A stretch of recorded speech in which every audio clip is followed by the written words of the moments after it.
আমাদের নতুন আরেকটা মাগুর মাছের পোনা চাষের ভিডিওতে সবাইকে স্বাগতম। আপনারা দেখছেন আমাদের দেশি মাগুর মাছের খামার। আমাদের এখানে সম্পূর্ণ যত্নে দেশি মাগুর মাছ ও উন্নত মানের পোনা উৎপাদন করা হয়। সুস্থ, দ্রুত বৃদ্ধিসম্পন্ন এবং ভালো মানের পোনা সরবরাহ করাই আমাদের লক্ষ্য। খামারের প্রতিটি মাছ নিয়মিত পরিচর্যা ও মানসম্মত খাবারের মাধ্যমে বড় করা হয়, তাই মাছের গ্রোথ এবং কোয়ালিটি থাকে অনেক ভালো।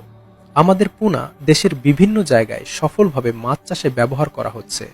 অভিজ্ঞতা ও বিশ্বাসের সাথে আমরা দীর্ঘদিন ধরে মাছ চাষের কাজ করে আসছি। দেশি মাগুর মাছের চাহিদা দিন দিন বাড়ছে, তাই সঠিক মানের পোনা নির্বাচন খুবই গুরুত্বপূর্ণ। আমরা চেষ্টা করি প্রতিটি ক্রেতাকে সুস্থ ও ভালো মানের পোনা দেওয়ার। আপনি যদি মাছ চাষ করতে চান অথবা উন্নত মানের দেশি মাগুরের পোনা নিতে চান, তাহলে আমাদের সাথে যোগাযোগ করতে পারেন। পাইকারি ও খুচরা দুইভাবেই পোনা এবং মাছ বিক্রি করা হয়। ভিডিওতে আপনারা দেখতে পাচ্ছেন আমাদের খামারের বাস্তব দৃশ্য এবং সুস্থ দেশি মাগুর মাছ।